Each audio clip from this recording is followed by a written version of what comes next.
Hi, my name is Jack. I'm a product designer from the UK, and for the month of August, I was both living and remote working from Toronto, Canada. In the past on my channel, I've created videos about the cost of living in London, so I thought it would be interesting to do the same about my month in Toronto. So I'm going to go through all my costs from the month. I'm also going to break them up into different categories, including two main categories of essential and non-essential, which should give a much clearer idea of what the actual necessary costs of living in Toronto. Obviously, as I was only in Toronto for a month, I was doing a lot more touristy things, going out and about in the city, a lot more than most people probably would usually if they lived in Toronto all the time, which is why I'm splitting up these costs. So I would take some of the non-essential costs with a grain of salt, because you could definitely live in Toronto for a lot less money. The prices that I say in this video are going to be in Canadian dollars. However, I'm going to include both Canadian dollars, US dollars, and also Great British pounds at the bottom of the screen,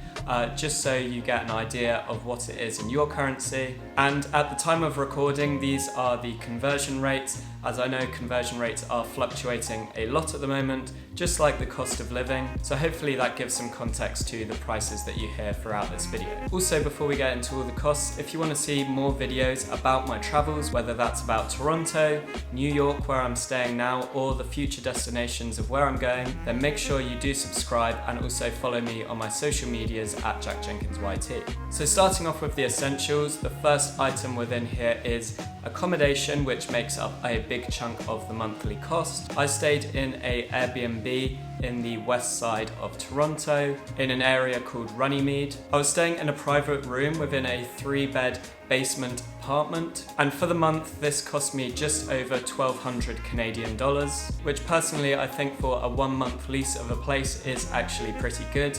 It's actually slightly less than what I was paying for my flat in London, albeit it was definitely not as nice of a place. However, it had everything I needed for the month. Then for transport, the overall amount I spent on transport in the month was just over 300 Canadian dollars. Breaking this down, I spent $123 on my Presto card. This is what you use for the subway, buses, and trams. Then I spent $95 on Ubers. I think I got about 5 Ubers. This probably shouldn't be inside the essentials category. However, because it is transport, I have included it. I mainly got Ubers late at night when either the subway had stopped running, or I was just tired, or at the end of a night out, so wanted a quick way to get home. And then additionally, I spent about $31 on bike shares, which are the publicly available bikes to rent around the city. And they're a decently cheap way of traveling short distances within the city. However, as you can see, they do add up. Then on groceries, I spent 232 Canadian dollars. I was shopping at a supermarket or a grocery store named No Frills. I don't think this was the cheapest place I could shop. I also don't think it was the best in terms of quality. The only reason I went to this one was because it was the closest place to the Airbnb I was staying at. Additionally, because I was only staying in Toronto for a month, I had to buy like a lot of the essentials at the beginning.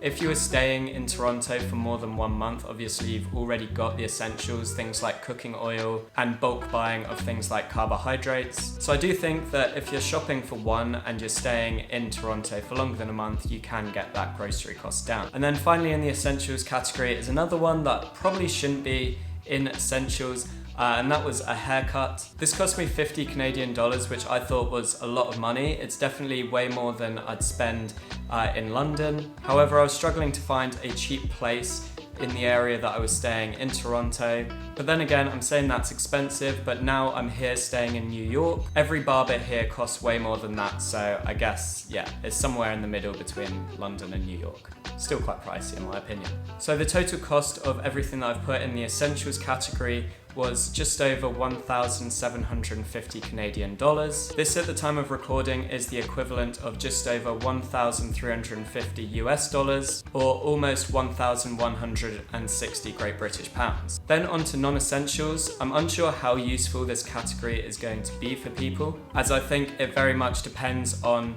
the type of trip you're taking, also the kind of person you are. If you're going out a lot partying, obviously you're going to spend a lot more. If you're someone who likes chilling inside, you're going to spend a lot less. If you like doing lots of shopping, if you like eating out lots, it's all going to depend. For me, as I was only in Toronto for a month, I was doing a lot of the touristy things, as I did mention. So I did a trip to Niagara Falls, I went up the CN Tower, went to Centre Island a couple of times, I checked out some other things, went to quite a few restaurants and on a few nights out, meaning that my non-essentials costs were quite high, as although I was remote working during my time in Toronto, I was also there to view the place and have fun. So the first non-essential cost was that I did get a month-long gym membership, and this cost me 73 Canadian dollars. Most places that I looked in Toronto, you couldn't get just a single month membership, which is why I had to go to this specific gym, which did cost quite a bit more because of that individual month membership. So if you are staying in Toronto long term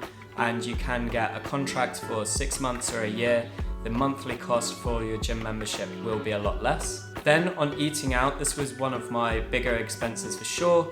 I spent about 450 Canadian dollars on eating out. Some of these meals did include alcohol. I also included expenses such as coffee within this general eating out. So this is definitely an area where you could cut down in the amount you spend, or you could spend a lot more if you're getting takeout, or if you're eating out every single night, then this amount would be way more. But that's how much I spent. And then the final non-essentials item is just activities. Within this, I've included the touristy things that I did, such as the trip to Niagara, CN Tower, all that kind of thing. Also my nights out and the amount that I spent on those. So the total amount I spent on activities or fun or whatever you want to call it was 750 Canadian dollars. This is obviously a large amount. I think I could have spent more in the month, but I could have also spent a lot less. I did notice during my time in Toronto that that weekly amount was decreasing. So in my first week in Toronto, I was so excited, wanted to see everything and do everything, so I was spending a lot more. Then later on in the month, when I was quite used to the city, and I also started thinking about future places I was going, so I didn't want to overspend and then not have any money for those places, I did start decreasing my spending quite a bit. But yeah, if you're living in Toronto long term, once you've got those touristy things out of the way, or if you're just not a massively sociable person, or you just prefer staying at home a lot, I think you can get these costs way down. One thing about me is that I don't really do a lot of shopping for kind of physical items, so I'm not going out and buying a lot of clothes or technology or whatever other physical objects people buy. So while I was in Toronto, I really didn't buy any objects, so there is no kind of non-essential items like that in my list, but for other people, that might be a big chunk of their expense. So the total amount I spent on non-essentials was just over 1,280 Canadian dollars, which brings the grand total of the amount that I spent in Toronto in a month to just over 3,000 Canadian dollars, which is just over 2,300 US dollars, or just over 2,000 Great British pounds. So as I keep on reiterating, there's a lot of things that can bring this cost down. Again, as I keep on saying, I was very much being a tourist, I was having lots of fun, I was making the most of my one and only month in Toronto, which was causing my expenses to be a lot higher than they would usually be if I was living permanently in a city. I think when we just look at the cost of the essentials, that amount isn't too bad. It's not too dissimilar to what I'd have spent in a month in London on essentials, so I was quite happy about that. And with the non-essentials, it is what it is. I had a great time in Toronto. But I'm interested to hear what you think. If you're watching this as a person who actually lives in Toronto full time, I'd be interested to know how these costs compare to yours. Is this generally what people spend in a month in Toronto, or did I way overspend or manage to get a good deal? Let me know. Additionally, if you're from another place in the world, it'd be interesting to know how these costs compare to where you live, so let's try and have some good discussion in the comment section. If you found this video useful or interesting, then please do click the thumbs up button. Subscribe for lots more digital nomad, travel, product design, everything else videos. There's definitely plenty more to come. Follow me on social media at jackjenkinsyt, and apart from that, I'll see you in the next one.